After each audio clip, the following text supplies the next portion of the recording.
Hey, welcome back to my channel. And if you're new here, my name is Davon McMillian and I'm a visual artist and illustrator.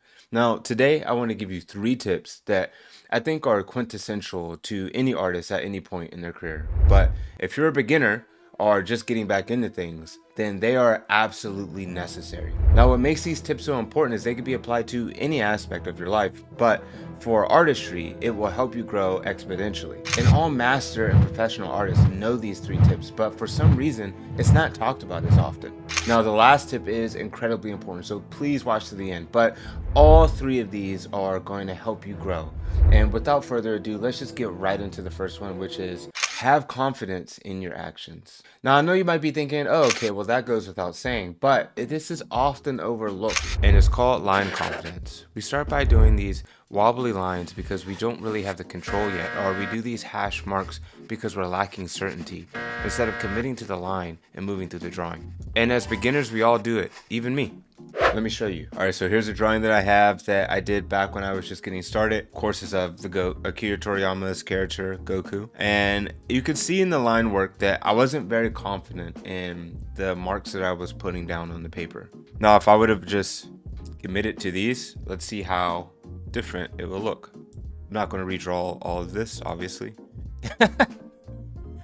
Okay, so of course, both of them are not the greatest, but you can see that in the line work, you can see the confidence in the left illustration as compared to the right one. Now, it's important that you don't mistake confidence for conceitedness. Don't be blind to your mistakes, but don't be scared to make mistakes. Just look at mistakes as moments that you can learn from and grow from. Don't try to find ways around them because they're inevitable.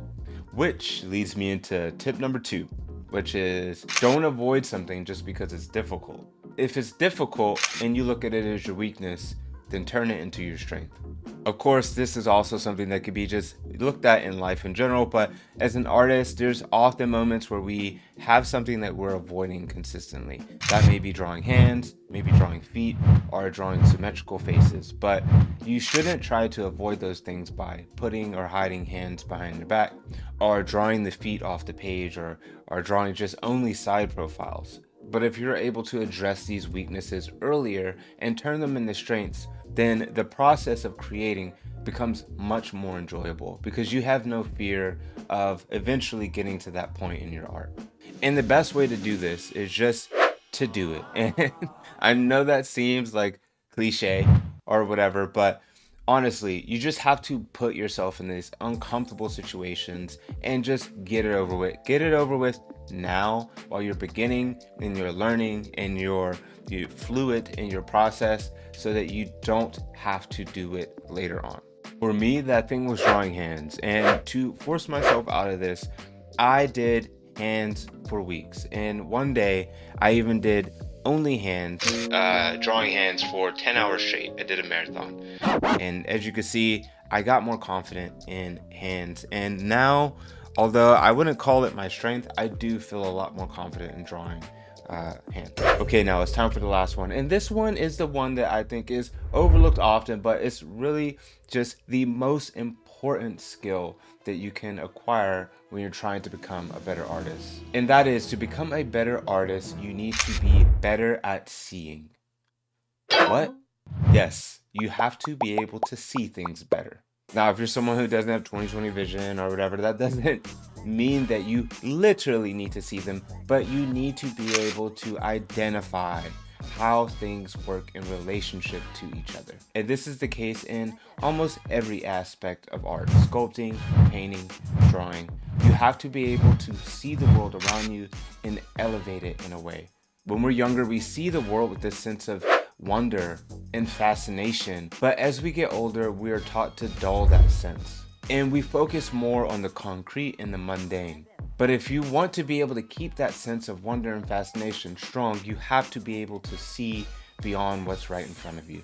How light shapes form, how forms interact with each other, and how those interactions create functions and experiences for us to enjoy, and how those experiences make us feel. This is what's called having an artistic eye. And having a good artistic eye will not only help you be able to draw from real life better, but it will also help you be able to draw from imagination. Because I know this is a thing that people get very heavily dedicated to when they're first starting out. Developing your own style, drawing things from imagination. And those things are important and fun in their own right, but you have to give yourself a wide range of tools to be able to do those things at a higher degree.